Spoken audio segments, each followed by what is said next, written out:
নমস্কার বন্ধুগণ, বাবাজি স্পিক্স চ্যানেলে সকলকে স্বাগত। তো বন্ধুগণ, আমাদের ভারতীয় টেস্ট ক্রিকেটের হাল কিন্তু খুবই খারাপ।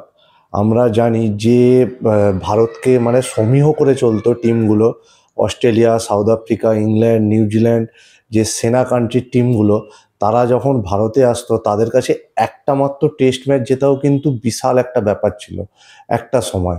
মানে ধোনির সময় থেকেই, মানে 2000 ধোনির আগে থেকেই আর কি, মানে 2000 এই যে 5-6 থেকে শুরু করে 2000 19-20 মানে 21 সাল অবধিও, মানে এই যে ফেজটা ছিল 15 বছর, এই ফেজটাতে ভারত কিন্তু তাদের ঘরের মাটিতে, ভারত নিজেদের ঘরের মাঠে কিন্তু একচ্ছত্র আধিপত্য রেখে কিন্তু টেস্ট ম্যাচ জিততো।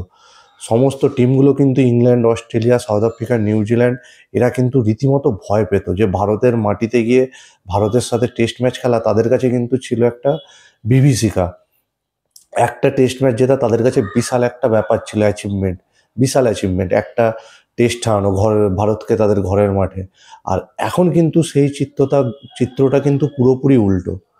মানে গম্ভীর আর গিল জামানায় সেই জিনিসটা কিন্তু পরিবর্তন হয়ে গেছে। এখন কিন্তু যে কোনো টিম এসে কিন্তু, মানে সেনা কান্ট্রির টিমগুলো, আমরা দেখলাম যে নিউজিল্যান্ডের কাছে হোয়াইট ওয়াশ হয়ে গেল, 3-0 ঘরের মাঠে হোয়াইট ওয়াশ হয়ে গেল টেস্ট সিরিজে।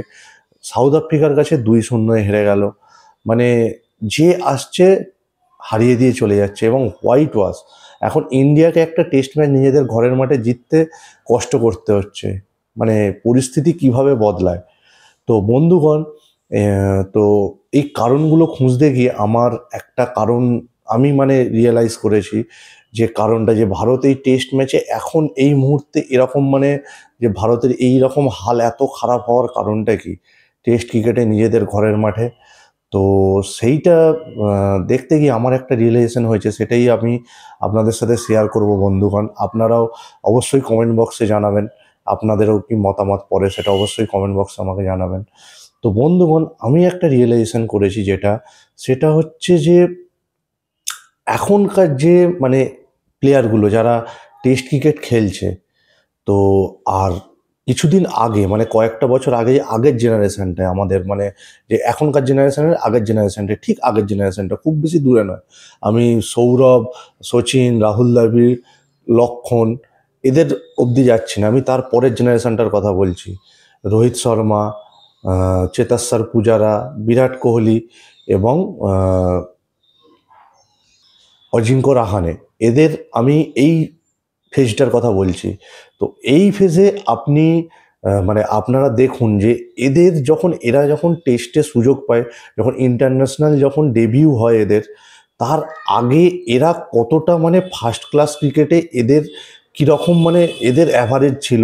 আর এখনকার প্লেয়ারদের মধ্যে ডিফারেন্সটা খালি দেখে নেন। মানে রোহিত শর্মা প্রথম যখন ইন্টারন্যাশনাল টেস্ট ক্রিকেটে ডেবিউ হয়, তিনি অলরেডি কিন্তু তখন ফার্স্ট ক্লাস ক্রিকেটে, মানে রঞ্জিতে 60খানা ম্যাচ খেলে ফেলেছিলেন, প্রায় 60টা ম্যাচ খেলেছিলেন। 60-এর অ্যাভারেজ নিয়ে 60টা ম্যাচ খেলে 16খানা সেঞ্চুরি নিয়ে তবে তিনি কিন্তু মানে ভারতীয় ক্রিকেটে জায়গা পায় টেস্টে। তাকে কতটা অপেক্ষা করতে হয়েছিল।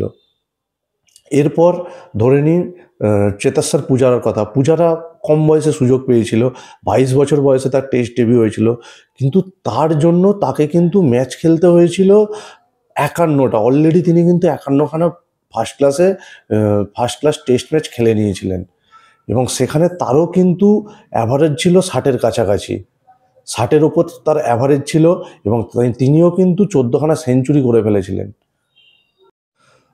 তো এরপর একটা প্লেয়ারকে, যেটাকে মানে খুব তাড়াতাড়ি, একটু একটু হয়তো তাড়াতাড়ি, সেই জামানায় একটু তাড়াতাড়ি সুযোগ দিয়ে দেওয়া হয়েছিল, সেটা হচ্ছে বিরাট কোহলি।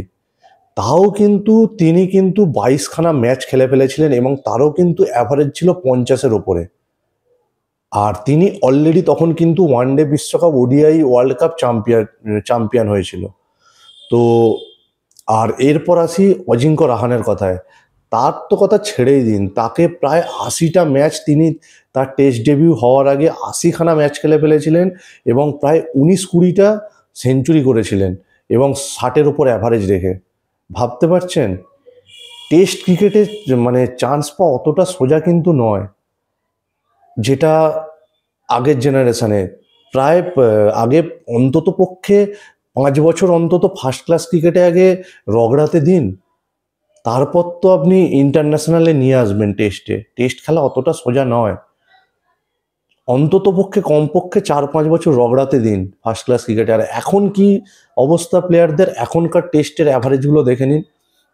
জয়সওয়াল,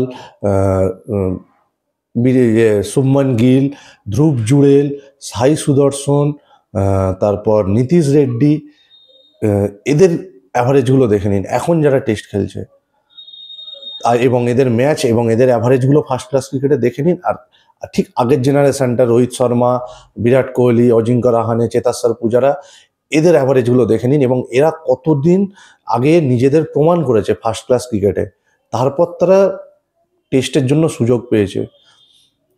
তো শুধু আইপিএলে একটা সিজন ভালো খেলে দিলাম, তাকে আমি টি-20-তে চান্স দিয়ে দিলাম, আইপিএলে ভালো খেলে ফেললো একটা সিজন, তো তাকে টি-20-তে সুযোগ দিয়ে দিলাম, টি-20-তে 2টো ম্যাচ ভালো খেলে ফেললো বলে তাকে টেস্ট টিমে নিয়ে চলে এলাম। এইভাবে টেস্ট ক্রিকেট হয় না।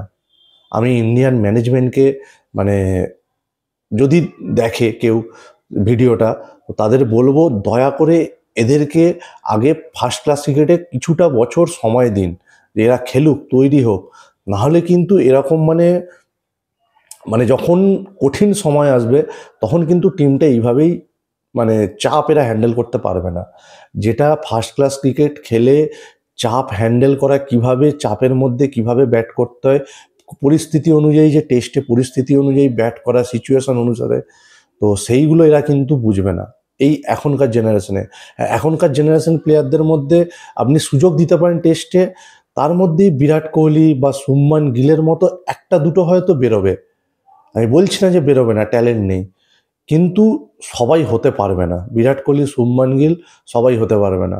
শুভমান গিল, যশস্বী জয়সওয়াল, এদের দুজনের মধ্যে কিন্তু পোটেন্সিয়াল আছে। এদেরকে আপনি 15টা ম্যাচ রঞ্জিতে খেলিয়ে, ফার্স্ট ক্লাস ক্রিকেটে 15টা ম্যাচ খেলিয়ে আপনি ইন্টারন্যাশনাল ক্রিকেটে নিয়ে চলে এসছেন, তো তারা পারফরমেন্স করবে। এরকম কিন্তু হাতে গোনা একটা দুটো প্লেয়ারই হবে, সবাই কিন্তু হবে না।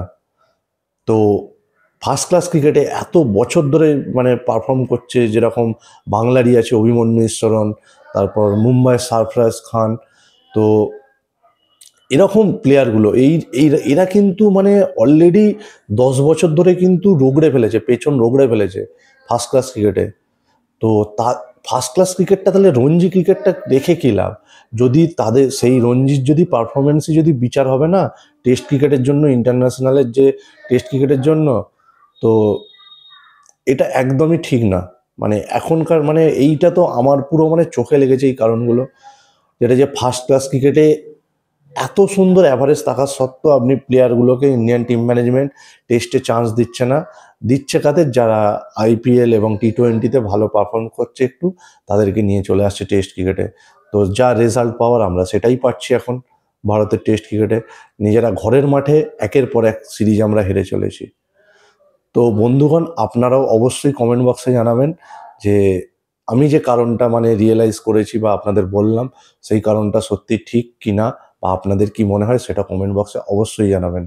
ধন্যবাদ বন্ধুগণ, সবাই ভালো থাকবেন আর চ্যানেলটা সাবস্ক্রাইব করে দেবেন।